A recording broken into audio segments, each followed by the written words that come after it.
नमस्कार सर, हजुरको परिचय एकचोटि दिनुहोस् सर। मेरो नाम लक्ष्मण दास चौधरी हो। मेरो घर सकुवा प्रसनी गाउँपालिका पर्सा वार्ड नम्बर 2 श्रीपुर हो। प्रशिक्षकको रूपमा म जस्तै सर, उहाँहरू त यहाँ 15 जना उपस्थित हुनुहुन्छ होइन। 15 जना त सिक्नु नै हुन्छ। जस्तै तपाईँले चाहिँ यहाँ बताउँदाखेरि जस्तै के सामान लाग्छ, कसरी बन्दो रहेछ, तपाईँले यो भिडियो मार्फत बताउनु भयो भने चाहिँ अरूजनाले पनि, यो भिडियो हेर्नेले पनि सायद जान्न सक्नुहुन्छ होला भिडियो मार्फत। त्यो चाहिँ के लाग्दो रहेछ, विशेष गरेर जस्तै साबुन बनाउँदा के मेटेरियल लाग्छ एकचोटि भनिदिनु न सर। ठिक छ सर, यो राम्रो कुरा गर्नुभयो होइन।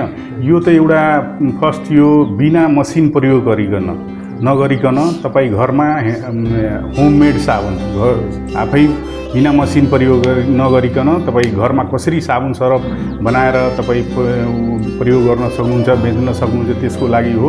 त्यसमा खासै औजारहरू पनि प्रयोग हुँदैन, घरमा भएका भाँडा बर्तनहरू प्रयोग गरेर गर्न सकिन्छ।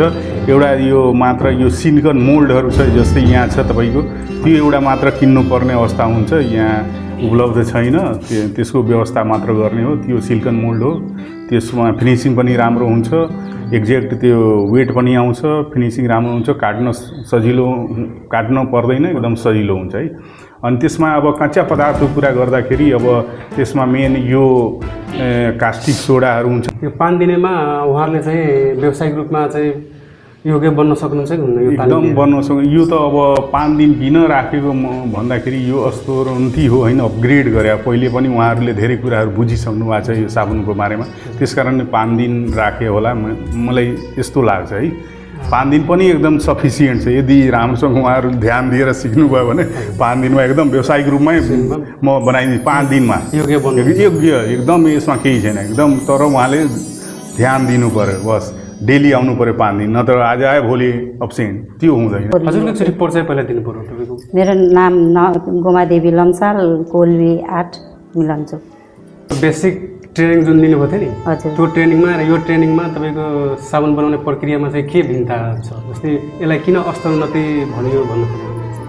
अब अस्तर उन्नति भन्नाले अब सिक्यौँ होइन, त्यो सिक्दाखेरि अलिकति ज्ञान भएको थियो भने अहिले फेरि पुनः दोहोऱ्याएर फेरि सिक्दाखेरि अझ ज्ञान बढी आयो, फेरि सिक्न मन लाग्यो र बनाउन पनि तयारी भोलिलाई सामान ल्याइदिनु भनेको छु मैले आफ्नो लागि बनाउनलाई।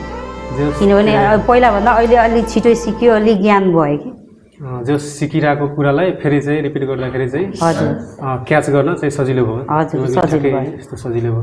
अनि तपाईँको के अरे यो पहिला ट्रेनिङ लिएर पहिला कति दिनको ट्रेनिङ लिनुभएको थियो? पहिला कति दिनको? 7 दिनको। अहिले कोहीले व्यवसाय गर्नुभएको छैन यो साबुन सम्बन्धी?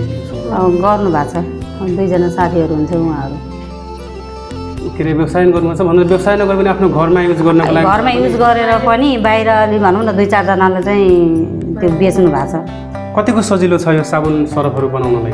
होइन, अस्ति नै चाहिँ गाह्रो भएको थियो, तर आज चाहिँ सजिलो लाग्यो। अब चाहिँ सजिलो भयो। हजुर, उहाँ सरले सिकाएपछि हजुर, लक्ष्मण सरले अहिले भनेर सिकाएको अनुसारले चाहिँ सजिलो लाग्यो। अनि के छ यो सिकेर के व्यवसायमा कसैको प्लान छ कि लाग्ने, कि यस्तै सिकेर मात्र खेर अब भनौँ न, अब सरले सिकाउनु भयो आफ्नो लागि पहिला बनाउने, अनि राम्रो हुँदै गयो भने अनि बरु 2-4 रुपियाँ कमै गरेर अब गाउँघरमा पहिला त्यो गर्ने लक्ष्य छ, विचार छ। तपाईँले यो सिकेर अरूलाई सिकाउन सक्नुहुन्छ कि सक्नुहुन्छ? सकिन्छ, सिक्ने इच्छुक हुनेलाई सकिन्छ, त्यति चाहिँ हुनु पऱ्यो। किनभने चाहिँ अब सबैले त भ्याइँदैन नि त, वडाभरिको सबैले भ्याइँदैन। तपाईँले 2 जना सिक्नुभयो भने, कोहीले सिक्न इच्छुक भयो भने तपाईँसँग सोध्यो भने त्यति चाहिँ सिकाइदिनु। हजुर, सकिन्छ। त्यो सिक्न आउनुहुन्छ भने आफूले सिकेको जानेको कुरा सिकाइन्छ। सिकाउँदै सिक्न इच्छुक हुनु पऱ्यो, मलाई सिकाइदिनु पऱ्यो यस्तो भन्यो भने आफूले घरमा एकछिन भएर टाइम दिएर भने सिकाइन्छ, इच्छुक चाहिँ हुनु पऱ्यो। हुन्छ, हस्, धन्यवाद।